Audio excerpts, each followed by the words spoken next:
O TDAH é o transtorno de déficit de atenção e hiperatividade, não é? Isso mesmo, isso mesmo. Que foi o primeiro livro, que foi o Mentes Inquietas. Sim. E aí você já tocou num assunto que era um dos principais, assim, pessoalmente falando, que me motivou a fazer o convite para a gente fazer essa conversa. Porque eu leio o checklist de sintomas, né? E a gente acaba se identificando com várias das psicopatologias, porque todo mundo tem um pouco, mesmo que em graus bem reduzidos, você consegue enxergar um pouco de você ali no checklist das determinadas disfunções e tal. Mas, para mim, o top 2 é do TDAH e da dislexia. Eu quero um pouco de cada um. E como é que funciona assim, essa interação entre as disfunções e qual que é a diferença objetiva entre o disléxico e a pessoa que sofre de déficit de atenção? Primeira coisa, isso que você falou é sensacional, né? Porque, assim, todo mundo tem um pouquinho de várias coisas. E isso é absolutamente normal, porque a essência é humana, né? A matéria-prima, somos seres humanos e a gente tem um funcionamento muito, muito comum na questão do funcionamento cerebral. O que difere para uma coisa ser transtorno ou não é a quantidade, não a qualidade. Deixa eu te explicar. Por exemplo, todo mundo se distrai. É óbvio, né? Não tem uma pessoa que seja 100% focada. O grande problema do déficit de atenção é que essa distração, ela toma o dia todo. Então, assim, começa a dar transtornos na vida da pessoa muito sérios, do tipo, eu, por exemplo, eu tinha chave no vizinho, na mãe, no pai, porque eu perdi a chave, não tinha como. Então, assim, aí até que veio aquela fechadura digital, que eu me salvei, porque mesmo assim eu ficava, uma vez eu deixei com a minha vizinha, que era aeromoça, e aí quando eu cheguei ela tinha viajado de emergência, eu não podia entrar na minha casa, porque eu já contava que eu ia perder, eu já nem tentava mais ter a chave. Então, assim, a quantidade... Exatamente. Mas o porteiro, aquele meu porteiro não era confiável. Então, era mais da vizinha mesmo.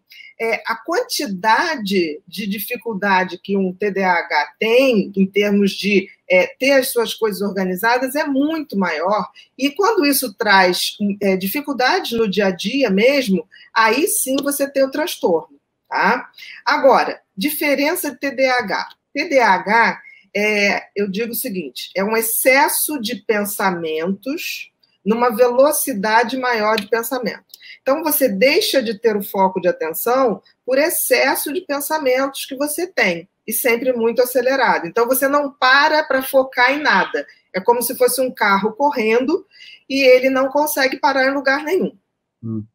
A dislexia já é um transtorno de linguagem, tá? Principalmente a linguagem escrita.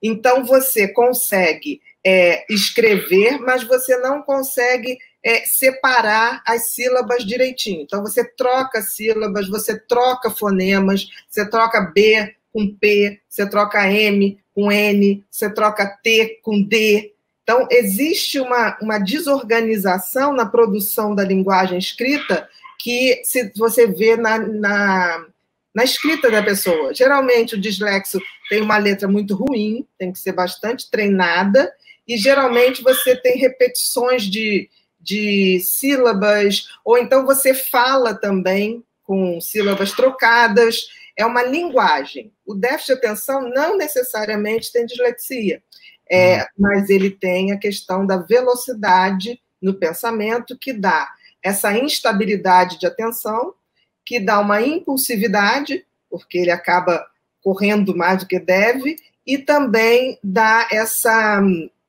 hiperatividade física, que eu chamo de inquietação. E ele também tem o tal do hiperfoco, não tem uma coisa assim? Ele tem o hiperfoco. O que é o hiperfoco?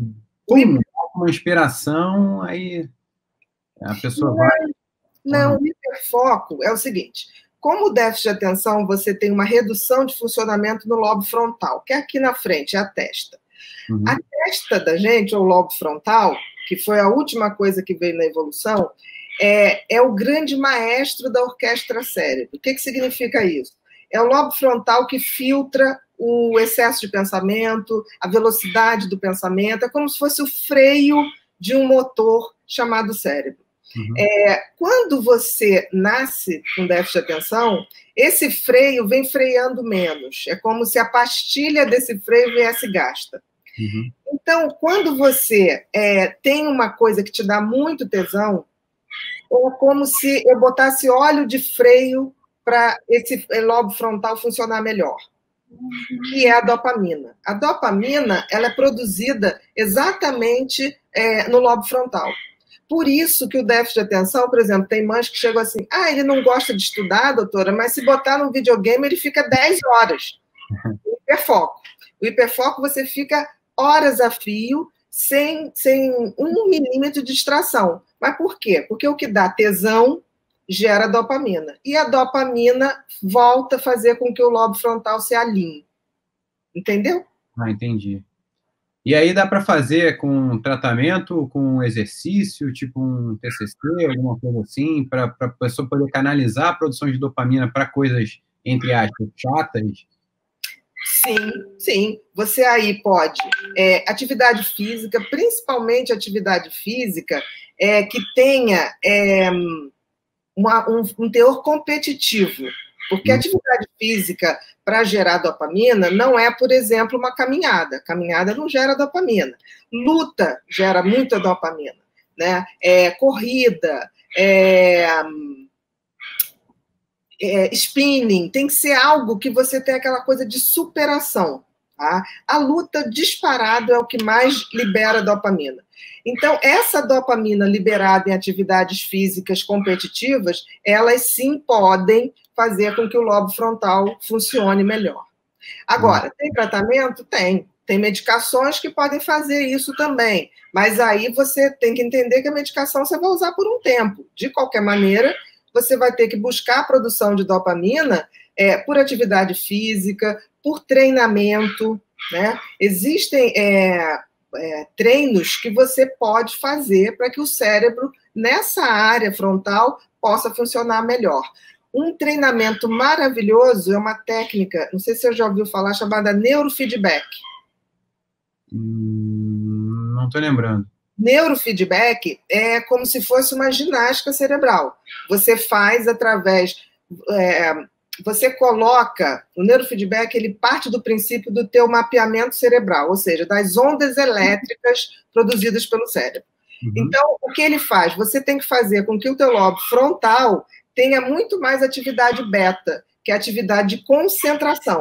Tá? Então, você tem videogames, você tem tipos de filmes que você vai vendo como a pessoa lida com a sua atividade emocional, com a sua atividade de tranquilidade, e aí você vai fazendo exercícios muito programados, aí são programas de computador, para que você desenvolva o lobo frontal, que você tenha um controle maior do lobo frontal. É muito interessante. Muito interessante. Vai mapeando com aquela ressonância magnética funcional no cérebro? Assim? Mapeamento. Você liga, tá, na parte elétrica.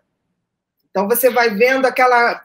Você lembra daquele eletroencefalograma?